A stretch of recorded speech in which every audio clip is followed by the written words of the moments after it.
یہ دلوں کی رہنمائی کرتا ہے، زندگیوں کو بدلتا ہے اور انسان کو برقرار رکھتا ہے۔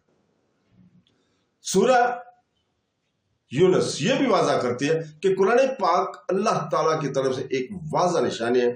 سورہ یونس کی آیت نمبر 16 میں نبی کریم صلی اللہ علیہ وسلم کو حکم دیا گیا جس کا ترجمہ ہے، آپ کہہ دیجئے کہ اگر اللہ چاہتا تو میں اسے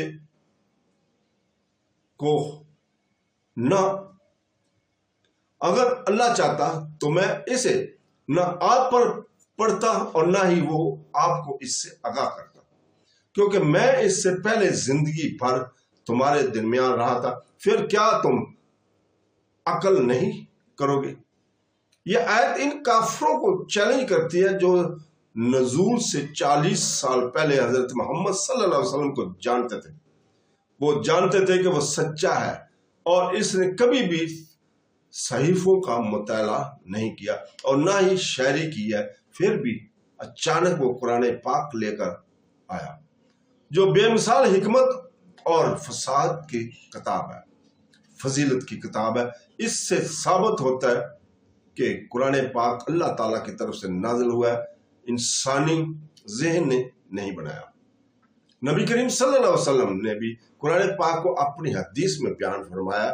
صحیح مسلم حدیث نمبر 804 میں ہے کہ رسول پاک صلی اللہ علیہ وسلم نے فرمایا، قرآن پاک کی تلاوت کیا کرو کیونکہ یہ قیامت کے دن پڑھنے والوں کے لیے سفارشی بن کر آئے گا۔ اس حدیث سے معلوم ہوتا ہے کہ قرآن پاک نہ صرف اس زندگی میں رہنما بلکہ اگلی زندگی میں بھی سفارشی ہے۔ سورہ یونس اور اس حدیث کے درمیان تعلق واضح ہے، دونوں اس بات پر زور دیتے ہیں کہ قرآن پاک مومنوں کے لیے رحمت اور نجات کا ذریعہ۔ سورہ یونس میں قرآن پاک کو ان لوگوں کے لیے چیلنج کے طور پر بھی بیان کیا گیا جو اس کا انکار کرتے ہیں۔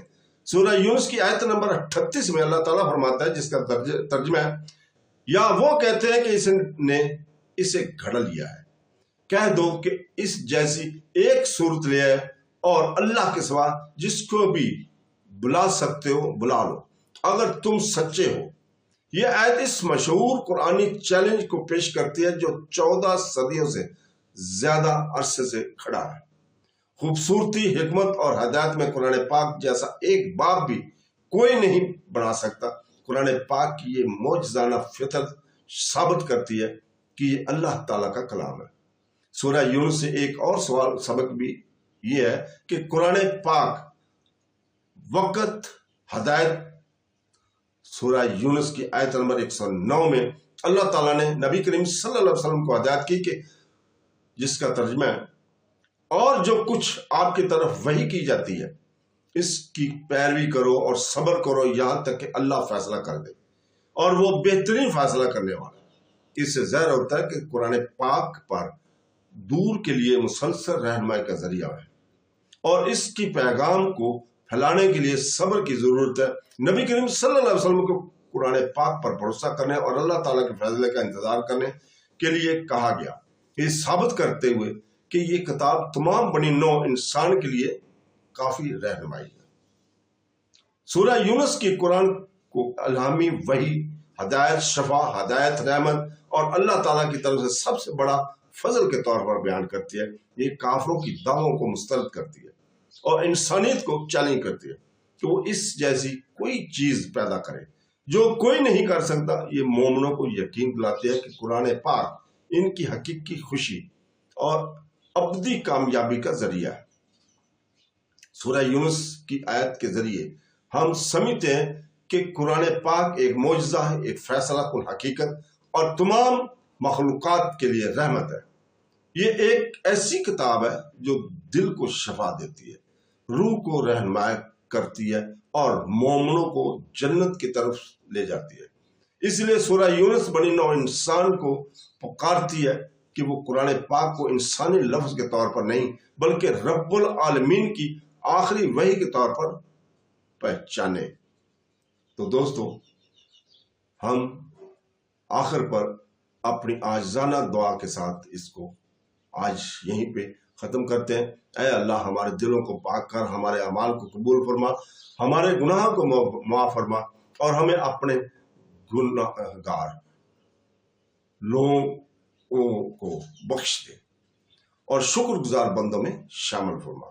اللہ تعالیٰ ہمیں قرآن پاک اور سنتے نبوی صلی اللہ علیہ وسلم پر عمل کرنے کی توفیق عطا فرمائے۔ آمین ثم آمین۔ اللہ حافظ۔